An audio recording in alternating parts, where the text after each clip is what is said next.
Bonjour.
Alors, bienvenue après cette pause café.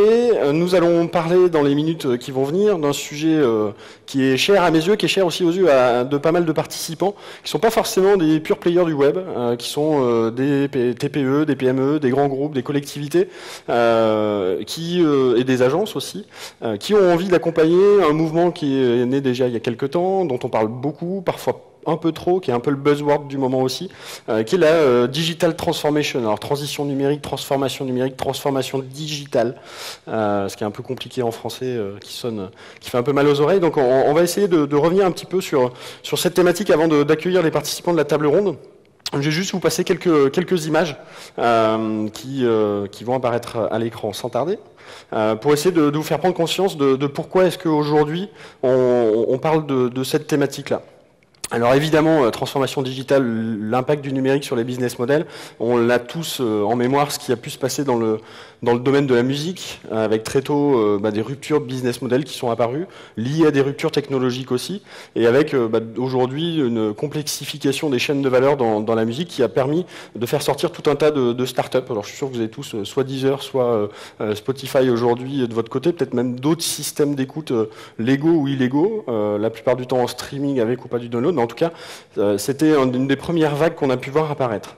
C'est quelque chose qui est très visible aussi dans le monde de la création vidéo, donc la télé, le télé mainstream. On est passé de 6 chaînes à beaucoup plus de chaînes, à autant de chaînes qu'on veut, avec autant de producteurs de contenu qu'on veut sur du YouTube.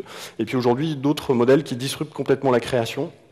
Du crowdfunding de films, de la création indépendante qui a regagné un peu ses lettres de noblesse aussi et qui arrive aujourd'hui à avoir des business models, et puis toujours quand même des bouts de piratage qui cassent les chaînes de valeur existantes.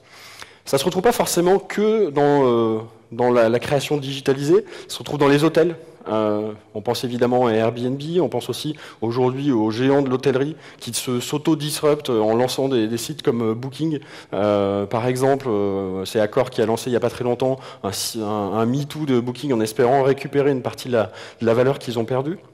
On retrouve évidemment dans les taxis, on en a suffisamment parlé, on parle d'ubérisation un peu à toutes les sauces, mais la voiture elle est aussi touchée par l'usage qu'on peut en faire, les déplacements intervilles notamment. On aura tout à l'heure Laure Wagner de Blablacar qui viendra raconter un petit peu la folle histoire de Blablacar sur les dernières années en entame du concours Startup. C'est aussi finalement la grosse question de est-ce qu'on doit encore posséder une voiture quand on a des drive-in, notamment, quand on peut la louer, quand on peut la prendre à l'usage, quand en ville on peut louer des voitures électriques à la minute. Finalement, est-ce qu'aujourd'hui un Renault, un PSA, un Volkswagen qui a d'autres chats à fouetter aussi, par exemple, mais est-ce qu'aujourd'hui, dans cette industrie de la fabrication industrielle de voitures, est-ce qu'on n'a pas des questions à se poser sur cette partie digitalisation ? Les médias, évidemment, ont été touchés, tous les classifieds, donc tout ce qui est petites annonces, qui était un gros business, en est devenu un autre, mais sur la partie digitale, avec pas forcément les anciens acteurs qui sont restés. Et puis, d'autres choses. Alors, vous avez peut-être pu voir à l'entrée l'impression 3D. L'impression 3D est une façon de digitaliser aussi l'industrie, la création vraiment industrielle. Les machines sont en train de sortir des usines pour aller peut-être demain chez vous, quand vous avez besoin de faire une pièce de rechange. Et cette personnalisation est vraiment en train d'arriver. L'éducation, l'année dernière, on avait beaucoup de choses sur les MOOC, et c'est quelque chose qui est important, notamment dans le cadre de la co-organisation avec l'UDL. Comment est-ce qu'aujourd'hui, l'industrie de l'apprentissage, de la formation, de l'éducation est en train d'être disruptée par toutes ces choses. Les banques, évidemment, finalement, les bitcoins, les litchi, les payname, slimpay, ce sont des choses qui vont disrupter dans la fintech tout un tas de choses. Donc finalement, toutes les entreprises et tous les secteurs dont on n'a pas parlé dans ce bref passage pour illustrer un peu le thème dont on va parler ensuite, sont aujourd'hui un peu impactés. Et donc on avait envie sur ce dernier morceau de conférence d'aborder ce thème-là. Et je vais avoir la chance de le faire avec des acteurs qui vont me rejoindre. Alors j'ai essayé de faire la table ronde la plus éclectique possible que je pouvais pour essayer de traiter ce thème et pour essayer de répondre à quelque chose qui est assez simple finalement. C'est a-t-on encore un futur avec toutes ces choses qui arrivent et comment est-ce qu'on peut appréhender ça pour accompagner ces changements qui finalement ne sont pas si nouveaux, on en parle beaucoup maintenant. Donc on va essayer d'en parler tous ensemble. Alors vont me rejoindre, sous vos applaudissements évidemment, Julie Coudry de Jobmaker, David Boucard-Plenel d'April, Ghislain Faribault de Marc Dorcel et Nicolas Gauthier d'Axeléo.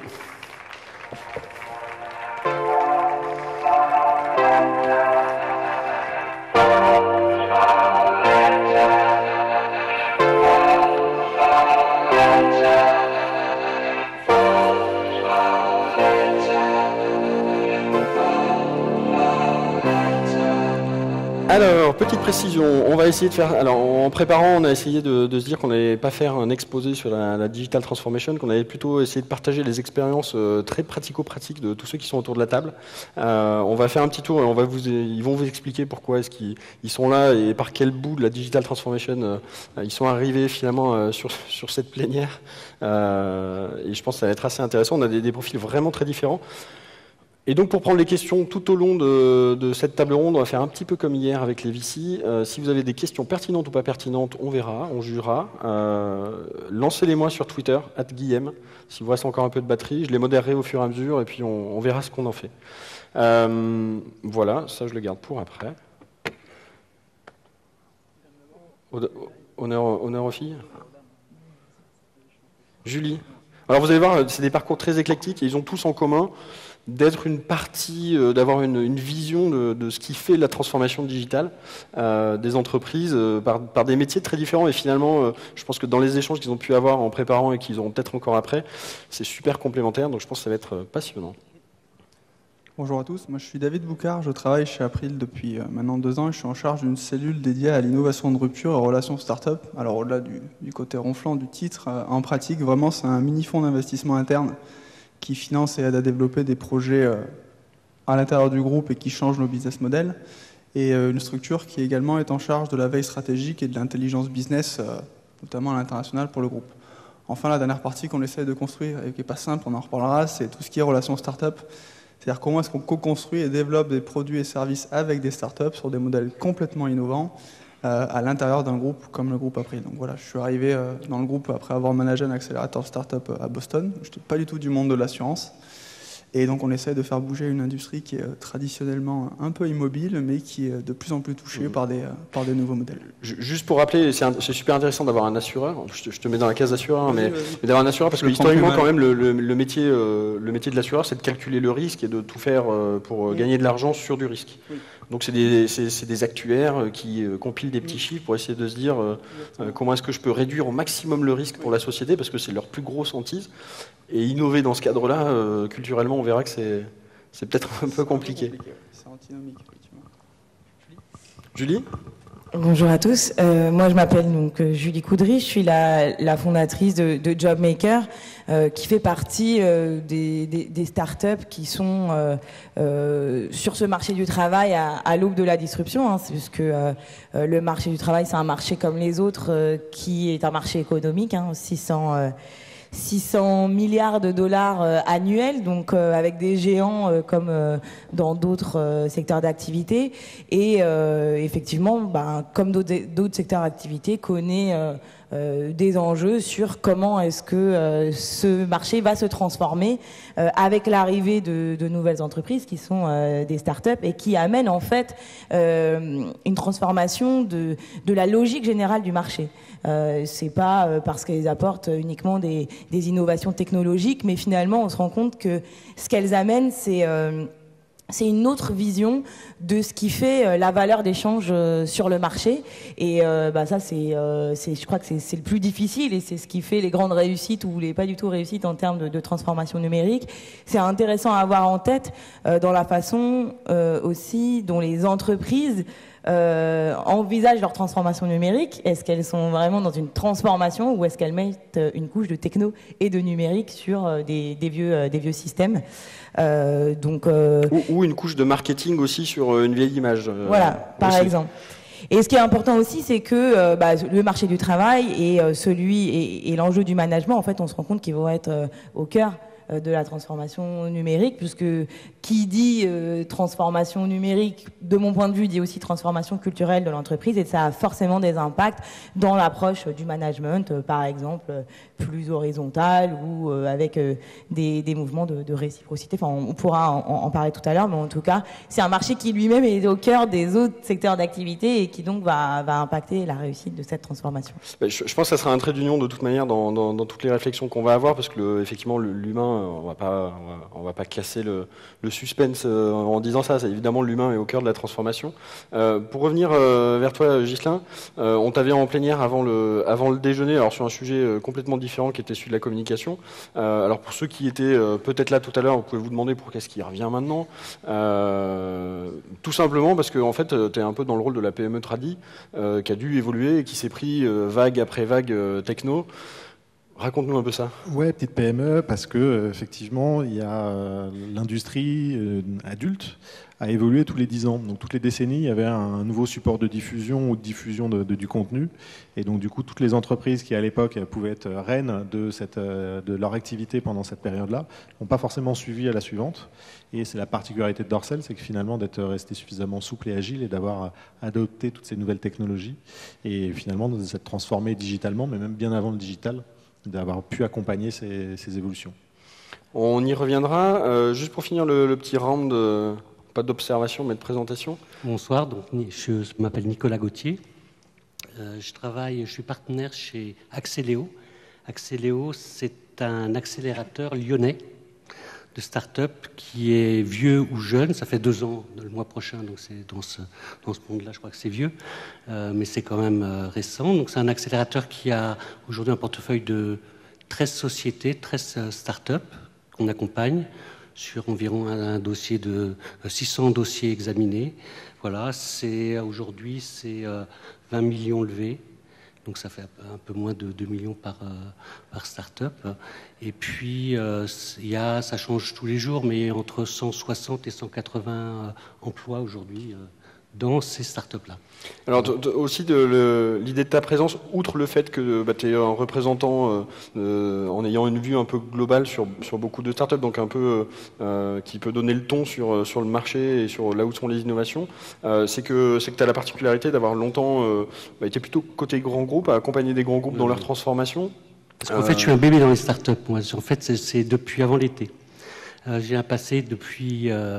moi, je ne vais pas vous dire combien de temps, mais c'est en décennies que ça se compte, pour aider des grands groupes à se transformer. Donc je l'ai fait en Asie, aux États-Unis, en Europe, un peu partout, mais sur des vagues qui étaient des vagues autres avant, mais qui ont été l'intensification de l'informatique. Pour les plus vieux d'entre vous, l'arrivée des ERP, ça a été catastrophique pour les organisations. Tout le monde se remettait en cause.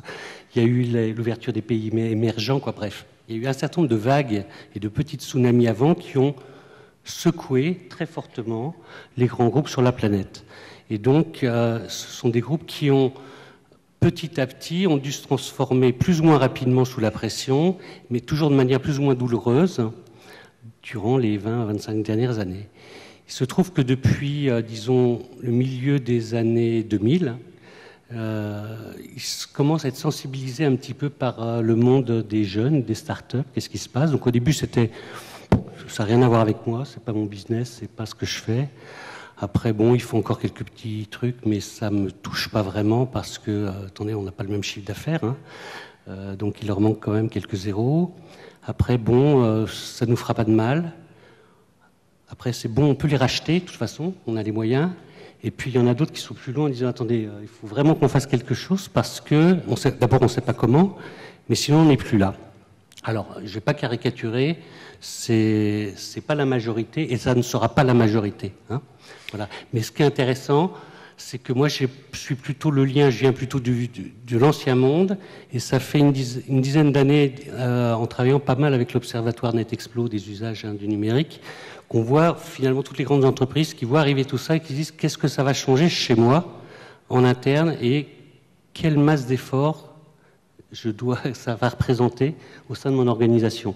Donc autant les PME ont les avantages et les inconvénients des PME, mais l'avantage aussi de l'agilité et de la flexibilité. Quand on parle d'un mammouth de plus de 100 000 personnes, vous imaginez que c'est pas très simple à faire changer rapidement. Alors c'est intéressant parce que ça me fait la transition toute trouvée. Garde ton micro de l'autre côté. Je remercie Marc Loya qui me fait remarquer que la bouteille cristalline est beaucoup trop présente à l'écran. Vous pouvez envoyer vos suggestions. On va améliorer la table ronde. On va faire de la ligne table ronde avec vous. Donc continuez sur le fil Twitter. Ça me donne une transition toute trouvée pour lancer le premier chapitre de cette discussion. Si aujourd'hui on en est à parler effectivement de transition digitale, c'est parce que derrière ça il y a une vraie thématique. C'est est-ce que les grands groupes finalement passent évidemment à côté de l'innovation parce qu'ils sont gros, ils sont lents, ils sont pas agiles, c'est des gros paquebots qui voient pas ce qui se passe, et pourquoi est-ce qu'ils n'arrivent pas à parler avec les startups? Je crois que c'est pour toi ça. Enfin, tu peux partir là-dessus. Je pense qu'il y a aussi une grosse dichotomie entre ce qu'on renvoie de l'extérieur, c'est-à-dire le côté lent, le paquebot. Effectivement, on peut difficilement communiquer sur des choses tant qu'elles ne sont pas faites. Mais pour le voir de l'intérieur, au moins dans le groupe April, les choses bougent beaucoup. C'est juste qu'on ne peut pas communiquer vite parce que les projets mettent du temps à sortir. Nicolas le faisait remarquer justement, les groupes aujourd'hui, tout du moins chez nous, on en est vraiment à l'étape, est-ce que les startups vont casser notre business? On n'en est plus là. On est sur comment est-ce qu'on optimise la relation avec ces entreprises, comment est-ce qu'on intègre de nouvelles technologies au sein des sociétés. Et je pense que c'est avant tout une question de stratégie, c'est de se dire qu'est-ce qu'on veut faire. Nous, par exemple, dans l'assurance, on a un vrai enjeu de performance opérationnelle. On a des SI qui sont relativement anciens, efficaces, mais qui aujourd'hui, si un acteur arrivait avec des SI beaucoup plus légers, pourrait avoir par exemple des coûts de gestion qui sont beaucoup plus bas. Donc on a ce vrai enjeu de performance, et là, dès qu'on détermine que c'est un enjeu important, on sait trouver les bonnes startups, les bonnes entreprises, tester leur technologie, et si elle marche, les intégrer. Je pense que la transformation digitale, elle devient vite un peu plus bordélique, donc on ne sait pas pourquoi on l'a fait, quand ça devient entre guillemets un buzzword. Nous, on a cet enjeu-là, et on a un enjeu aussi, pour prendre notre exemple, qui est de gestion multicanal avec nos clients finaux. Traditionnellement, vous savez que vous allez voir votre agent ou votre courtier. Qu'est-ce que ça change d'avoir des clients qui sont connectés 100% sur smartphone? Quel type d'informations il faut qu'on leur envoie? Comment est-ce qu'ils sont censés nous connecter? Est-ce qu'on fait du web to call? Est-ce qu'on fait du web to store?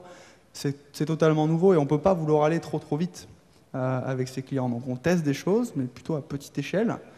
Et dès qu'on trouve le bon modèle, du moins chez nous, on le déploie de manière plus large. Et je dois dire que quand on a cette approche-là, c'est beaucoup plus facile de travailler avec des startups que d'arriver plutôt avec l'approche, entre guillemets, c'est pas la grande communication, on va vous racheter, on va investir. Une startup, je pense qu'elle cherche surtout un vrai accompagnement, une vraie relation partenariale, et ça vaut plus que, entre guillemets, la somme d'argent qu'on peut mettre dedans. Nous, c'est notre stratégie. Pour le moment, ça marche pas trop mal, parce qu'on a quelques pilotes avec des entreprises qui ont des technos intéressantes, et on arrive derrière à en intégrer quelques-unes. Je pense que c'est ça le vrai succès d'une transformation numérique avec des startups. D'autres avis sur ce lien avec les startups dans ton business, Ghislain, quand on est finalement une des boîtes leaders là-dessus, quand on va arriver des petites startups, c'est quoi la relation qu'on a avec eux? Alors, il n'y a pas forcément de start-up liées au contenu. Il y a quelques pure players, mais à ce moment-là, ça ne nous concerne pas. C'est soit des concurrents, soit des partenaires.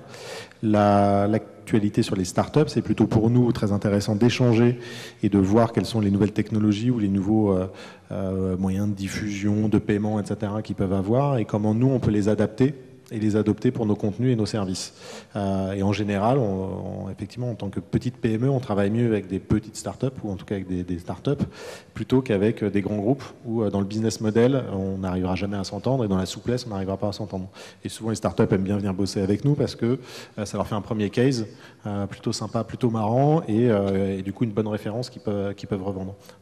Donc, on s'entend en général plutôt bien, et on est très proche de tout ça, et c'est pour ça que j'aime bien ce genre d'événement, c'est que c'est toujours l'occasion de rencontrer des nouvelles boîtes, boîte. Et c'est peut-être pas forcément avec celle-ci qu'on va faire du business, mais en tout cas, ça nous maintient dans une permanente évolution. Ce qui est intéressant, c'est peut-être aussi la réflexion entrepreneur, la réflexion PME, c'est que peut-être contrairement à ce qu'ont pu faire certains grands groupes, et je pense, Nicolas, tu pourras rebondir là-dessus, mais on sent quand même une certaine bienveillance à l'égard des startups, quand il y a peut-être plutôt une sorte de méfiance, ou en tout cas d'intérêt malsain de la part du grand groupe par rapport à la startup. En tout cas, on n'a pas forcément réglé la mire par rapport à ça. Nous, il n'y a aucune concurrence, et c'est au contraire plutôt des opportunités de business. Encore une fois, elles ne sont pas forcément dans la concurrence sur le contenu, et l'activité du groupe est tellement large que finalement, on n'a pas de concurrent au sens large toutes nos activités. Donc c'est hyper complémentaire pour nous. Je pense que la question que tu as soulevée, elle est très importante dans le monde de l'industrie. Et c'est moi ce qui m'a fait d'essayer de changer de métier. Les startups, c'est plein de gens, de jeunes, généralement, qui travaillent différemment, on reviendra dedans, qui communiquent différemment, qui sont souples et agiles et qui ont plein d'idées, de créativité et d'innovation. Ça ne veut pas dire que de l'autre côté, les grands groupes, ils n'ont pas des cerveaux bien faits avec des jeunes ingénieurs aussi, d'innovation, etc. Mais c'est un autre paradigme. Ce que je vois aujourd'hui, c'est que les startups, ils ne savent pas ce que c'est, ça fait un peu peur les grands groupes. Alors quand on travaille en B2C, ça va, je peux essayer d'ubériser le monde, mais quand j'ai une innovation technologique qui est plutôt pour le centre, pour la production, pour la maintenance, pour la R&D, pour le back-office, donc tout ce qui va être prédictif, etc., ils ne savent pas à qui s'adresser. C'est compliqué un grand groupe. Je vais à quelle direction, comment même le directeur de l'innovation, en général, il a du mal au sein du grand groupe à dire bon, où est-ce que je vais les orienter, comment on va faire, donc je vais faire un sas de décompression, etc. Donc il y a un vrai problème d'accès aux bonnes personnes dans les grands groupes. Ça ne veut pas dire que dans les grands groupes, les gens ne sont pas ouverts à ça. Et au contraire, ils aimeraient avoir un peu cette liberté. Ils regardent d'un œil quelqueusement envieux les gens dans les startups. Non, eux, ils ont de la chance, ils peuvent recommencer tout à zéro. Donc ça, c'est du côté des startups. Aussi, je vois aussi un enjeu avec les grandes entreprises. C'est que c'est souvent de jeunes qui ont une bonne idée, quelque chose d'innovant dans un domaine. Et parce qu'ils ont passé peut-être 2-3 ans avant dans une industrie, puis ils se sont dit, ils font ça comme ça, on pourrait faire autrement, tiens, je vais aller le faire de mon côté. Et ils viennent d'une industrie donnée. Or, l'innovation qu'ils font pourrait, avec donc, du recul, intéresser dans plein d'autres domaines, d'autres industries, voire d'autres départements qui n'ont rien à voir. Moi, j'ai vu des startups qui avaient fait, dans le monde des médias, des choses formidables. Mais tu sais que ça, en gestion de maintenance nucléaire, tu ferais un carton. Ah bon, tu m'expliques? Vous voyez, c'est-à-dire qu'une innovation donnée, eux, ils l'appliquent au secteur qu'ils connaissent. Mais il y a un vrai gap à franchir entre l'innovation qui se passe quand même beaucoup dans les startups, pas que, dans les startups, et comment ça peut être appliqué dans les grands groupes. Ça, je crois que c'est un vrai enjeu qu'on a, quelle que soit la bonne volonté des uns et des autres.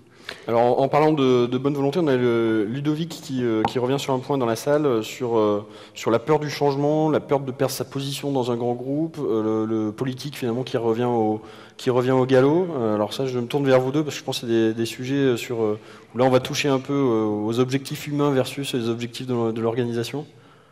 Je ne sais pas s'il y a vraiment une recette d'un grand groupe. Moi, je prends l'exemple entre guillemets du groupe April, la cellule que j'ai créée, entre guillemets, je suis allé la porter, j'avais tous les risques, entre guillemets, ça se plante, et puis on a la chance, entre guillemets, d'avoir un CEO qui donne la chance à des initiatives nouvelles, ça enchaîne sur l'humain. C'est qu'au final, c'est 2-3 décisionnaires clés qui peuvent avoir un impact, moi je trouve, assez monumental sur l'entreprise et la capacité à faire émerger des profils qui ont finalement le droit, on peut avoir aussi cette notion de droit à l'échec. Et je pense que c'est ça qui est assez fondamental, c'est libérer en fait le droit à penser un petit peu différemment et à lancer des projets qui surtout peuvent, faut le dire, se planter dans des projets innovants. Ça, c'est quelque chose qui bouge doucement, il faut dire ce qui est. On a quand même en France, au niveau du plantage, je pense, encore un blocage mental, même si ça change. Mais encore une fois, il faut faire attention à ce qu'on voit dehors dans les entreprises. Il y a des initiatives qui se lancent et qui marchent assez bien. Et après, il faut que le management de haut niveau, qui des fois est là depuis 20-25 ans, apprenne à changer aussi sa façon de faire. Ça se fait petit à petit, mais je pense qu'il faut savoir être un petit peu patient. On voit les startups qui vont extrêmement vite et on voudrait toujours aller aussi vite. Bon, dans un groupe plus gros, il faut quand même avoir un petit peu de patience pour savoir le réaliser, je pense aussi.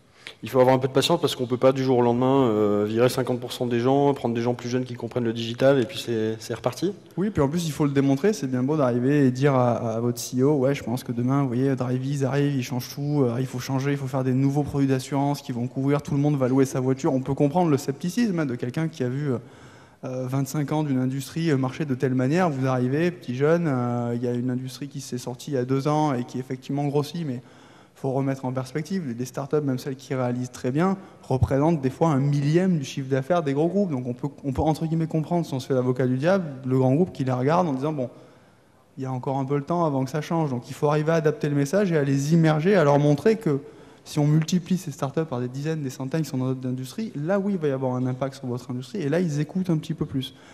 Mais comme ça détruit en plus souvent leur mode de pensée et leur mode de succès des fois. On peut comprendre que c'est pas facile mentalement de se dire que le modèle qui a marché pendant 25 ans, c'est peut-être plus le bon, et notamment de dire je vais être celui qui va m'auto-cannibaliser et qui va donc lancer des produits qui vont cannibaliser mon business actuel, donc mes ressources actuelles, et pour faire mon succès futur. Je pense que c'est un exercice mental extrêmement compliqué pour un dirigeant, ça il faut quand même le signaler. Alors qu'une start-up n'a pas ce problème. Oui, enfin pour rebondir sur ce que tu dis, surtout que il y a aussi bon là toi je pense que tu parles d'un groupe où il y a aussi des dirigeants qui sont des fondateurs et que pour beaucoup d'entreprises où c'est pas le cas, il y a aussi la logique du mandat. Moi j'ai discuté avec beaucoup de dirigeants qui savent que leur business est voué à disparaître parce que le marché est en train de changer, sauf que si on accélère cette transformation du marché en s'y mettant soi-même en tant que leader, eh ben automatiquement on va perdre des parts de marché et on va être celui qui dans son mandat va faire perdre des parts de marché à l'entreprise. Donc on repasse la balle à celui qui viendra après, et puis c'est comme ça que des entreprises ne se transforment jamais et meurent parce que effectivement la façon d'échanger sur le marché c'est complètement transformé. Et c'est pour ça que je pense qu'il y a quelque chose d'un peu différent entre la transformation digitale et la disruption d'un marché. En fait, c'est quoi la transformation digitale? Au fond, c'est quoi le but des entreprises, par exemple des grandes entreprises qui font la transformation digitale? C'est d'améliorer la performance de leurs services ou de leur chaîne de production, ou c'est d'être sur le marché tel qu'il va être demain quand il sera disrupté. C'est pas la même chose. Parce que, voilà, aujourd'hui, on sait, toutes les études montrent que l'innovation disruptive, c'est focalisé sur une valeur qui est différente de ce qu'était la valeur d'hier sur un marché. Et donc, c'est jamais sur l'amélioration de la performance du service actuel. Et quand je t'entendais parler, je me disais, ok, dans la chaîne de valeur, on prend des petites startups, on améliore, on est de plus en plus performant, mais n'empêche qu'on va quand même dans la même direction en gardant toujours la même valeur comme valeur centrale d'un marché. Pour donner un exemple, de l'expérience utilisateur versus l'efficacité du marché, pour prendre l'exemple du tourisme, les hôtels sont 10 fois plus confortables que les appartements qui sont loués sur Airbnb. Et il a fallu une compréhension profonde de quelles étaient les nouvelles attentes pour comprendre que la différence sur ce marché ne se ferait pas sur le moelleux du coussin ou ce genre de considération. Et je pense que c'est aussi pour ça que la Silicon Valley elle est en avance. C'est parce qu'on y réfléchit à l'expérience de l'utilisateur et aux attentes profondes qui se transforment avec le numérique. Et une des questions majeures qui peut être posée aux entreprises, c'est est-ce qu'elles font de la transformation digitale pour améliorer leurs services? Et finalement, c'est un peu de l'incrémental. Elles peuvent même travailler avec des startups, elles peuvent continuer comme ça et elles peuvent quand même, au final, être à côté de leur marché. Ou est-ce qu'elles le font pour une véritable transformation de modèle par rapport à la façon dont va évoluer le marché? Je vais être un peu polémique là alors.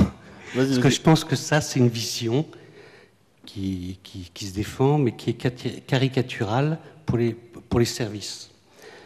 Surtout sur les services. Pourquoi? Parce que la valeur, elle se crée, c'est une résultante d'une chaîne de production de valeur et délivrer la valeur.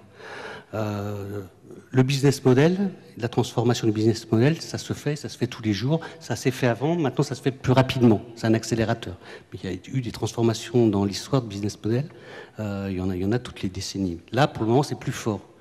N'empêche que un avion, il faudra toujours produire un avion. Il n'y a pas simplement les compagnies aériennes qui font le service de vendre et de transporter et d'accueillir à l'aéroport. Il y a toujours du matériel. L'industrie, entre guillemets, pure et dure, c'est quand même la majorité de ce qui fait le PIB. Donc ça restera toujours. On produira toujours des légumes. Hein, faut pas... Il y aura toujours... Donc la manière dont les gens travaillent ensemble, ça, c'est pas du business model, c'est de l'organisation du process. Comment je travaille avec les autres, avec mon écosystème. Qu'est-ce que c'est qu'une entreprise demain par rapport à une entreprise aujourd'hui? Ça, c'est pas du business model, mais c'est quand même très concret. C'est ce qui fait quand même la vraie vie. Parce que la valeur pour le client final, c'est vrai, in fine, ça s'amène toujours, hein, la TVA le sait bien, par le consommateur final. Néanmoins, il y a toute une chaîne de production en amont. Comment on produit? Si demain, je te dis, tiens...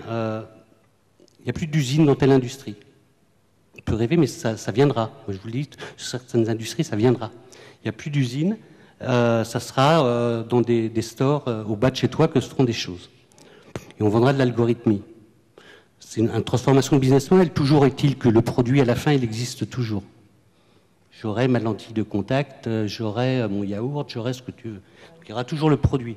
Donc, je pense que c'est... faut pas oublier toute la chaîne, ce qu'on appelle la chaîne de valeur, hein, qui va de la mine jusqu'au bout. Et là, le digital, on n'en parle pas beaucoup parce que c'est moins glamour. Moi, je pense que... Alors, c'est une conviction profonde que la transformation des business models, elle va s'accélérer. Mais le tsunami qui nous attend en termes de transformation digitale, c'est sur toute la partie de l'iceberg qu'on ne voit pas. Donc c'est pour ça que je prends une position inverse à la tienne. C'est-à-dire que moi, je pense qu'il y a tellement à faire en amont, et c'est d'autant plus dur pour se transformer, puisque si je reviens à la transformation digitale des grandes entreprises, c'est que depuis 20 ans, on dit dans les grandes entreprises, OK, on va se professionnaliser, et on a inventé le mot process. Donc on a tout processé pour standardiser, avoir un niveau de qualité, baisser les coûts, etc. On a outillé ça avec des systèmes d'information qui suivent ces process, donc je parlais des fameux ERP tout à l'heure, et ça c'est des projets qui coûtent des dizaines, des centaines de millions suivant la taille de l'entreprise. Donc l'entreprise s'est effectivement mis des carcans, mais théoriquement pour être plus réactif, pour pouvoir avoir ta voiture en temps de jour après ta commande, etc. Et ça au détriment peut-être d'une culture plus de l'essai, des petits projets. On parle là sur Twitter, il y a quelqu'un qui demande si finalement c'est pas des petits pilotes sur des petits projets qui doivent driver l'innovation. Absolument. Mais ça, sur l'innovation, c'est exactement ça. Maintenant, c'est du test and learn. Comment je peux m'affranchir de certains process qui font quand même... c'est des process, on les a dans l'assurance. Hein, c'est une industrie de process, l'assurance. Hein. Comment je traite bien. Maintenant, je ne peux pas me permettre du jour au lendemain de dire, allez, tout ce qu'on fait à une échelle de millions de consommateurs ou de produits, on va faire directement autre chose. Et puis, by the way, on a investi quand même beaucoup de capital dans des usines, dans des systèmes d'information, dans ces fameux process. Donc, se faire disrupter, c'est normal, et ça doit permettre aussi de faire péter ces process. Ça, j'en suis sûr. Mais pour mettre de nouveaux process, hein. Amazon en a un très bon exemple. Hein, quand on regarde comment ils travaillent, comment on travaillait dans un entrepôt il y a 10 ans encore, ils sont très processés. Mais c'est les deux, c'est exactement le point. Parce que pour l'exemple que tu donnes, c'est fait et on sait tout ce qu'il y a derrière en termes d'innovation sur le process logistique d'Amazon, mais c'est aussi l'usage de la consommation en ligne. Donc tu vois, et qui n'a été possible que parce qu'il a fait ça. Oui, non, mais tout à fait. C'est pour ça qu'il ne faut jamais parler de l'un sans l'autre en disant l'autre. Ce qui est vraiment dur, c'est ça. Moi, c'est pas très compliqué d'apprendre à changer et de passer sur Uber parce que je trouve ça vachement pratique, vachement sympa pour l'utilisateur. Ce qui est dur, c'est de changer tout ce qui est en amont pour une entreprise qui a un existant, alors que quand je commence ma start-up, j'ai une page blanche et je commence. C'est ça la difficulté pour moi du changement. Elle est dans les process, et tu vas en reparler, parce que ça c'est plus ton domaine, mais dans l'organisation, dans les rapports humains, dans la manière de travailler, considérer qu'on est demain pas en hiérarchie dans une entreprise avec des départements et des silos, mais on est en neuronique avec des startups qui font partie de mon écosystème. Donc ça remet en cause tout ce qu'on a appris depuis des générations sur la hiérarchie. Quelle est la différence entre ma pertinence et puis ma légitimité? En quoi je suis légitime dans une boîte demain? Parce que j'ai un badge en me disant ça fait 20 ans que je suis dans la boîte et que je suis passé par là, petit gars, et quand on aura... C'est plus ça maintenant. On a eu une conférence tout à l'heure sur l'holacratie, et c'est vrai que c'est des signes avant-coureurs effectivement d'un changement. Comment est-ce que aujourd'hui on fait et pas forcément que dans les grands groupes, dans les PME qui ont aussi un business qui tourne, comment est-ce qu'on fait le ratio entre la prise de risque et puis le fait de quand même garder quelque chose qui est stable et de finalement peut-être accélérer quand il faut rattraper un retard? Comment est-ce qu'on choisit d'être précurseur ou au contraire d'être très agile pour rattraper C'est pas l'un ou l'autre. C'est-à-dire qu'on parlait de test and learn. On n'a pas arrêté le DVD du jour au lendemain pour tout mettre sur les sites internet. Le DVD existe toujours et il existera tant qu'il y a des acheteurs. La transformation digitale, c'est pas passer tout ce qui était physique à dématérialiser. C'est absolument pas ça. Secteur que je connais bien, par exemple, de la publicité, de la communication. Des agences de pub, elles ne sont pas du jour au lendemain. Avant, elles avaient l'habitude de vendre à leurs clients des espaces pub télé avant le JT de 20h. C'est pas du jour au lendemain où finalement elles leur vendent de l'ADS sur YouTube ou sur Facebook. La transformation digitale de ces entreprises-là, c'est d'apprendre ces nouveaux métiers-là, continuer, parce que faut pas oublier que les investissements, si on parle de la publicité, ils sont d'abord sur la télé, donc finalement la pub à l'ancienne, et tout ce qui va être réseaux sociaux ou web est hyper marginal. Mais par contre, c'est des nouveaux secteurs de diffusion. Il faut repenser la publicité sur ces créneaux-là. Et donc, en général, effectivement, ce sont plutôt des nouvelles personnes qui arrivent, un peu plus disrupteurs, et qui vont penser à une autre communication possible. Mais ça n'empêche pas à l'ancienne, effectivement, d'exister, toujours exister. Et nous, le DVD existe toujours, existera toujours, et le produit physique, voilà. Et chez Dorsel, on a créé à l'envers, c'est-à-dire que c'est des nouvelles personnes qui se sont occupées du numérique et qu'on a créé. Il y a des activités qu'on a voulu lancer, qu'on a arrêtées. Et voilà, vous lancez 10 projets, il y en a toujours un qui prend, et c'est sur celui-ci. Mais vous ne savez pas à l'avance, et pour autant, il faut y aller, il faut les apprendre. Comment on accompagne les gens du coup? Parce que là, quand même, ce qu'on entend, c'est qu'on ne fait pas fi du jour au lendemain de l'existant. Donc ça veut dire qu'on va continuer aussi avec des équipes qui sont là, et puis on va capitaliser sur les forces qu'elles ont eues, parce qu'elles sont quand même toujours présentes. Comment on accompagne April, c'est combien de milliers de collaborateurs Près de 4000. 4000. Comment est-ce qu'on fait coexister les générations? Et peut-être Julie, derrière, tu pourras peut-être nous dire comment est-ce qu'on facilite aussi le onboarding des nouvelles? Nous, on a opté, pour ce qui est plus ou moins l'innovation de rupture que je connais bien dans le groupe, on a opté pour le côté créer un sanctuaire en fait. C'est la possibilité de donner aux gens à travers un lieu, à travers un fonds, à travers un accompagnement. On va dire quand vous avez ces idées justement innovantes, les 3/4 sont digitales ou ont de la technologie numérique autour, c'est de vous donner la possibilité, où que vous soyez dans l'entreprise, de pouvoir vous appuyer sur une structure qui finalement est là pour vous aider, pour éviter le phénomène classique du projet qui tourne en rond, qui n'est jamais remonté au bon niveau dans les couches hiérarchiques classiques et qui finalement meurt à petit feu alors que c'était une très bonne idée. Et en fait, on se sert des projets à succès comme exemple derrière en termes de communication interne pour montrer aux gens, ces 3500 personnes, il faut arriver à les engager, entre guillemets, que n'importe qui, a priori, peut monter ce genre de projet. Donc le côté avoir quelques success stories, c'est extrêmement important. Et après, je pense que c'est un effet un peu sandwich, ça doit absolument venir de tout en haut. On a, dans les valeurs d'entreprise, sont affichées entre guillemets l'innovation, oser dépasser les limites. Donc dès que, entre guillemets, la hiérarchie la plus haute vous incite à ça, ça libère un petit peu les énergies. Et en parallèle, il faut qu'au niveau, on va dire, plus opérationnel, on engage des gens qui, nous on le fait régulièrement, qui ne sont pas du tout du domaine. On a des gens qui viennent des médias, qui viennent des télécommunications, qui viennent même de l'industrie complètement différente. Et naturellement, en fait, ces gens-là, ils ne connaissent pas les codes du milieu dans lequel ils arrivent. Donc ils les apprennent tout en implémentant, eux, des méthodes. Nous, on l'a beaucoup dans le développement informatique. On a des méthodes agiles, on emploie des langages de développement qui n'étaient pas du tout le cas il y a quelques années, parce que c'est des gens qui, intrinsèquement, l'impriment. Et c'est en favorisant ça, donc il y a un aspect gestion de ressources humaines, gestion des talents, de vraiment favoriser la croissance de ces talents-là, qui nous produit des effets on va dire, assez positifs. Mais ça vient beaucoup entre guillemets, de l'externe. Il faut s'ouvrir, quoi. Il n'y a pas de... Et peut-être pour regarder, sur ces questions du recrutement et du management, c'est intéressant de regarder aussi ce qui se développe sur le marché du travail en dehors des entreprises. Aujourd'hui, il y a un phénomène majeur d'apparition de places de marché C2C entre les entreprises et les freelances. Le phénomène d'augmentation des freelances, c'est plus 85% en France en 10 ans. On est à près d'1 million, 9 millions en Europe. Et aux États-Unis, on a un travailleur sur 3 qui est aujourd'hui freelance. MBO Partners prévoit que ça va devenir la majorité des travailleurs américains en 2020. Donc en fait, on a aussi quand on parle de avec quels hommes quels hommes et quelles femmes on va faire cette transformation numérique, c'est important de voir aussi comment le rapport au travail évolue. Et cette tendance de l'arrivée des freelances, on peut comprendre que les entreprises soient un peu inquiètes de l'arrivée de ces foules de freelances qui sont un peu les corsaires du marché du travail et se disent comment est-ce qu'on va créer l'entreprise avec eux, et finalement ça pose une question à l'entreprise dans sa façon de fonctionner elle-même en interne. Est-ce que demain on aura des entreprises qui vont fonctionner avec de véritables Upwork internes à l'entreprise, où quelqu'un lance un projet et va chercher les ressources sur la plateforme? Est-ce que les entreprises accepteront la non-exclusivité et la multi-activité de certains de leurs collaborateurs parce que ça devient une part majoritaire des travailleurs?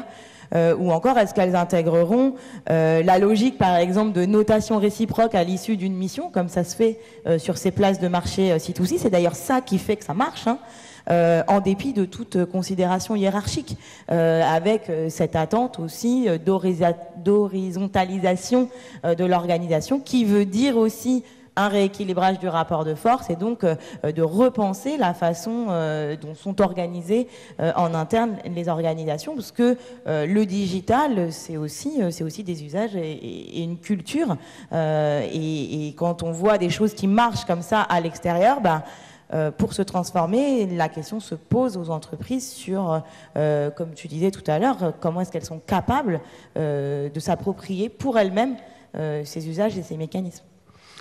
Alors, à moins que quelqu'un veuille rebondir là-dessus, on a une superbe question qui vient sur mon fil Twitter de Tite Miss Web.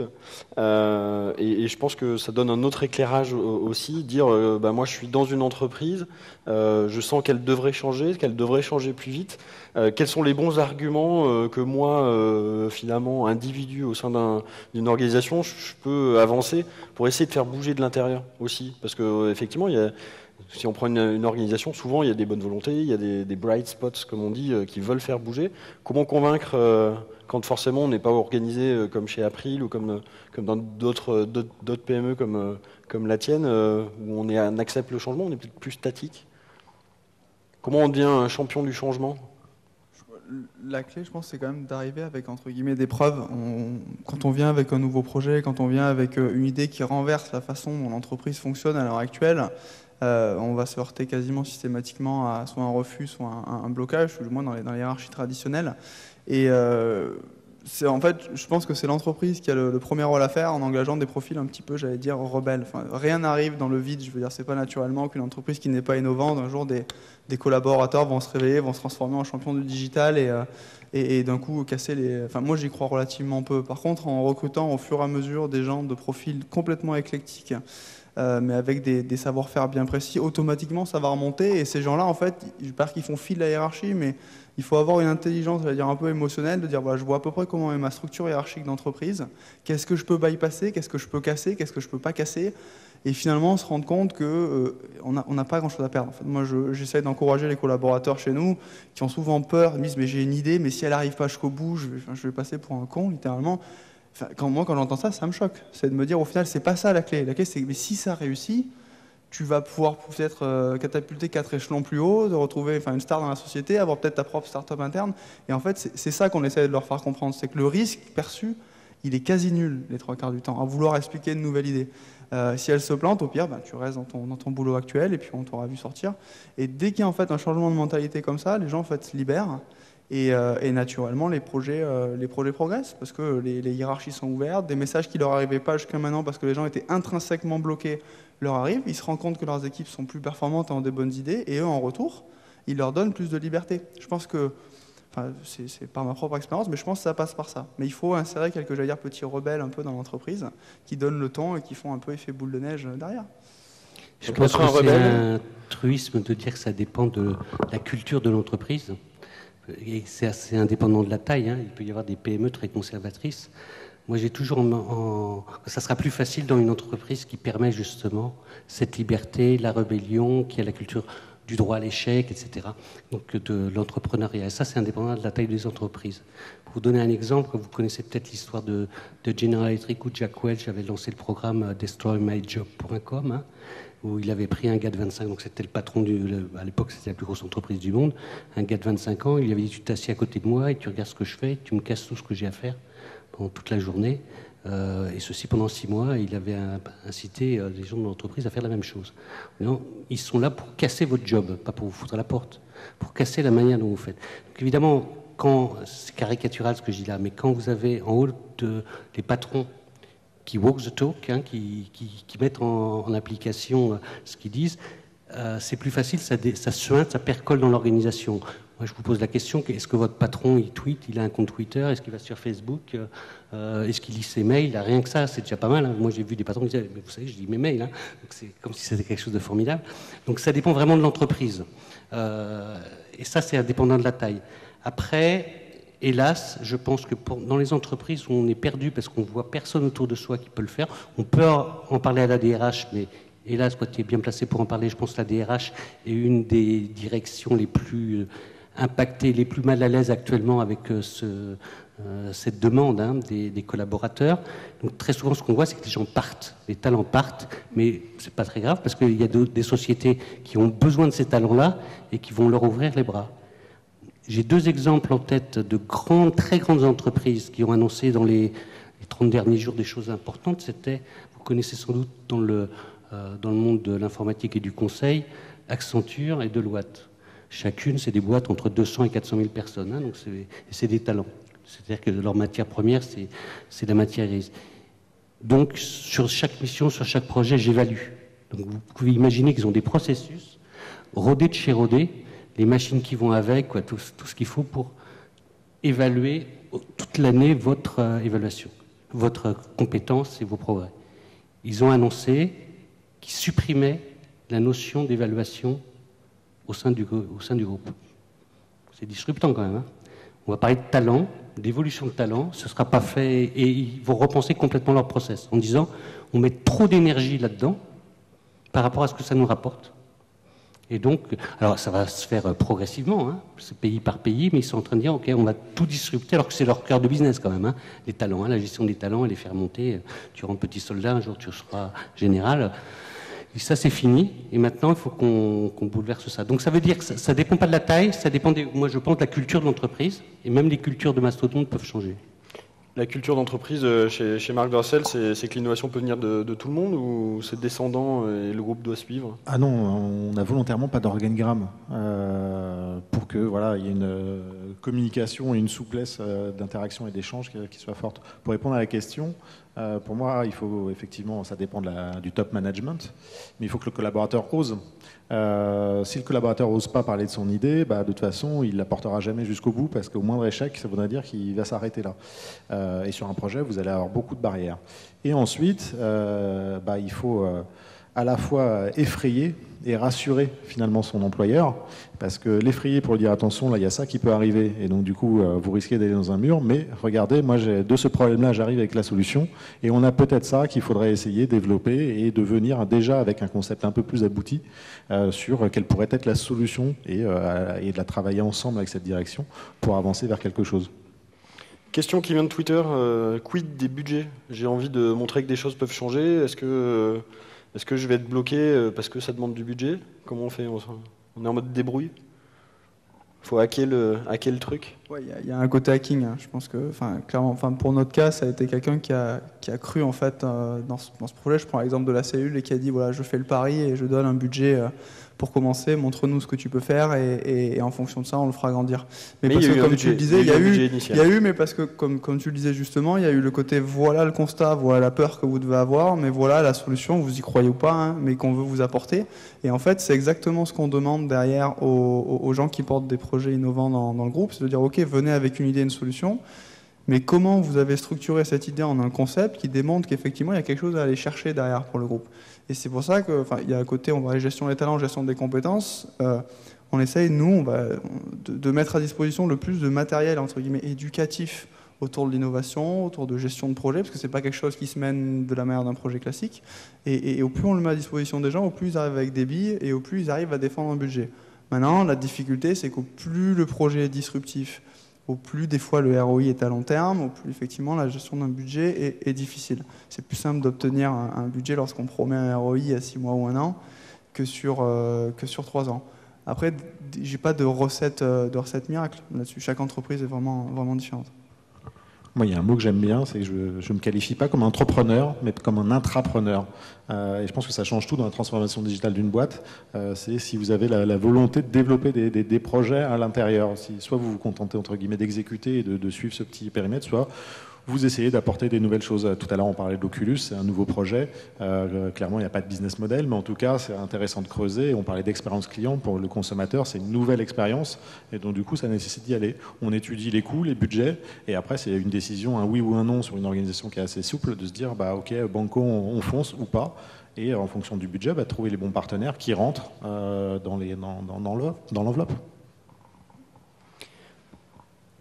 Nicolas ? Oui, je pense qu'il y a une difficulté, je reviens sur les grosses entreprises, ce point-là, il y a une difficulté chez les grandes entreprises. Pourquoi ? Parce qu'on a parlé tout à l'heure, tout est processé, chacun est dans sa case, et la personne qui dit « oui, mais moi, à mon petit niveau, là, je vois quelque chose qui serait bien, ouais, fais ton boulot et on passera à autre chose ». Alors, il y a des groupes qui font des sanctuaires, ou qui font des pépinières internes, et donc ils font appel à projets, puis après ils sélectionnent des projets, puis ils disent tiens, tu as 2 ans pour jouer, tu es payé, puis si ça se trouve, si le résultat est bien, ben, on l'intégrera dans le groupe, sinon tu feras ta start-up et on te passera un accélérateur.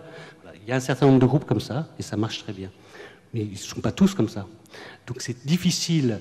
Pourquoi ? Parce qu'il faut apprendre à désobéir au RH, on en a parlé tout à l'heure, en disant c'est pas mon rôle, c'est pas mon étiquette, mais je veux faire ça, et à l'informatique, qui sont quand même deux directions, deux départements qui sont très challengés par cette disruption digitale.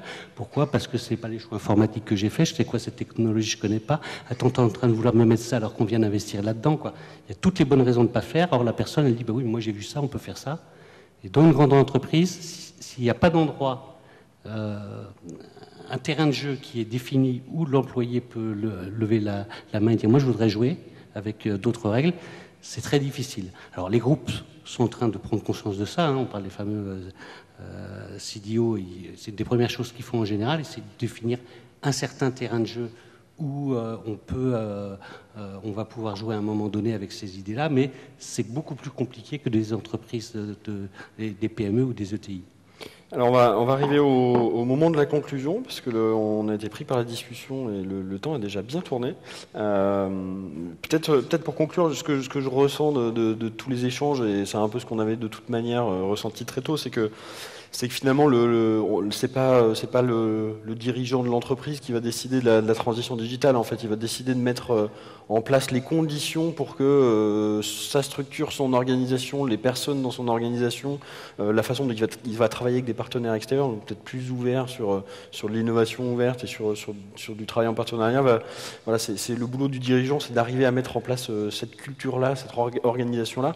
Peut-être pour un dernier petit tour de table rapide, vos salles pour vous, qu'est-ce qui est important dans une entreprise, qu'on soit le dirigeant, qu'on soit un collaborateur, qu'on soit dans une PME traditionnelle, un grand groupe, une plus petite boîte qui a besoin quand même de se réinventer?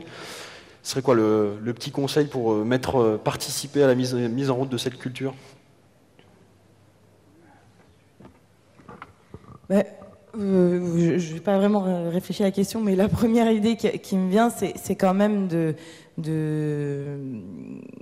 revenir sur sa vision de business d'entreprise, c'est-à-dire de réaligner toutes ces questions de transition digitale. Ok, on y va, on paye des consultants, mais comment est-ce qu'on se réapproprie cette idée-là et tout ce que ça permet à la fois de craquer la chaîne de production ou d'inventer les services ou l'expérience de demain, mais finalement de remettre sur la table sa vision. Quelle que soit la puissance de son chiffre d'affaires, j'ai envie de dire, parce que c'est d'autant plus difficile quand on est leader d'un marché, et de remettre cette vision sur la table et d'essayer de se dire, ok, comment est-ce qu'elle peut se transformer avec l'intégration de tout ce qu'amène ce qu'on appelle la transition digitale ou la disruption de son marché. Donc remettre un peu accepter déjà de remettre sa vision et se réapproprier du coup les effets que ça peut avoir. Qui d'autre pour cette conclusion? Moi, je dirais que c'est se questionner en permanence, un peu comme entre guillemets les startups qui cherchent leur business model jusqu'à ce qu'ils le trouvent et même après n'arrêtent pas d'évoluer. C'est accepter en fait que le modèle, même je rebondis sur ce que j'ai, la vision actuelle n'est pas forcément celle de demain. Ça c'est du point de vue stratégique et derrière mettre les outils très concrets en place pour que justement on puisse avoir cette approche de test. Parce qu'on ne trouvera pas en un seul essai ce qu'est notre entreprise demain. Donc c'est à la fois en termes de budget, à la fois en termes de compétences et en termes de culture d'entreprise de dire allez-y, essayez, mais faites-le vraiment au travers d'outils et de véhicules qui peuvent être des fonds, peu importe. Je pense que c'est ça qui imprime vraiment les collaborateurs. Les côtés culturels, les grands mots, les grands lancers se heurtent des fois au côté réel. Et quand vous alignez la volonté de questionnement avec des vrais véhicules qui permettent aux gens qui ont des idées de tester et d'aller très vite, là, je pense que vous avez une entreprise qui intrinsèquement est dynamique et qui va attirer des gens dynamiques. Et petit à petit, par renouvellement, vous allez avoir, je pense, vraiment une performance entre guillemets d'innovation qui va être extrêmement importante. Et votre mot de la fin, vous deux? Moi, ce serait d'oser, en fait. Je reviens sur ce mot-là, j'y tiens beaucoup, parce qu'effectivement, si vous n'osez pas, il ne se passera jamais rien de toute façon. Et après, si vous osez et que ça ne marche pas, la question que moi m'a toujours martelé mon coach, c'est comment faire autrement. Donc si ça n'a pas marché sur une solution, essayez de faire autrement pour convaincre, et peut-être une deuxième et une troisième fois. Si la quatrième, ça ne marche toujours pas dans l'entreprise, barrez-vous de l'entreprise, ça ne sert à rien, elle va aller dans sa falaise, elle va tomber, et c'est pas grave, mais vous, ça va vous frustrer, et allez vous éclater ailleurs, et c'est ce qui va changer dans le monde des RH, c'est que les jeunes collaborateurs, etc., en général, ont envie de développer, envie de faire plein de choses, et ils vont très vite partir de ces entreprises-là. Et finalement, ça va être des entreprises mourantes avec des directions un peu mourantes. Et ces entreprises-là, ça va être un peu compliqué. Un peu comme Google, finalement, avec sa légende des 20% de temps qui était alloué à des projets personnels et qui a apporté plein de choses à l'entreprise. Je crois que c'est assez nouveau, ça a complètement révolutionné à l'époque, cette ouverture de se dire que finalement, tiens, le collaborateur peut travailler sur autre chose et va apporter quelque chose de nouveau. Il va oser et finalement, les idées viennent d'en bas, alors que Google est quand même une pure boîte digitale et on pourrait se dire que finalement, tout vient d'en haut. Et la légende veut que, voilà, la légende après n'est peut-être qu'une légende, mais c'est autre chose. 20% de temps, ça fait toujours que 120% à travailler. C'est un peu ça le mythe des 20% Google. Nicolas, ton mot de la fin. Je suis bien évidemment d'accord avec tout ce qui a été dit. Un petit ajout, ça serait de dire chacun à son niveau. Mais il existe déjà plein d'outils très simples qu'on utilise tous les jours, qu'on classe dans les productivités ou la manière de travailler avec des autres. Dans notre travail de tous les jours, travaillons différemment avec les gens d'autres services, avec l'extérieur. Utilisons des outils qui sont déjà acceptés par tout le monde en tant que particulier au sein de l'entreprise. Et là, vous allez avoir votre patron, votre chef de service qui dit « Oui, on peut travailler très bien le commerce avec le marketing, c'est pas si simple, ou avec les achats. On peut faire des réunions comme ça de télétravail avec des sociétés externes. Bref, faire des petites choses du travail. Alors là, je ne parle pas de révolutionner, d'inventer quelque chose. Mais que le digital dans la vie de tous les jours, ça rentre dans l'entreprise et que ça percole à tous les niveaux d'une activité horaire. Au niveau, et là, il se passera des choses après sur l'autorisation de droit à l'échec et droit au succès. En tout cas, un très très grand merci à tous les quatre. Un grand merci aussi à vous tous parce que vous avez envoyé beaucoup de choses. On n'a pas pu tout traiter malheureusement, mais par contre, il y avait beaucoup de bonnes réflexions. Donc on a fait un peu un mix de ce que j'ai pu voir passer sur Twitter.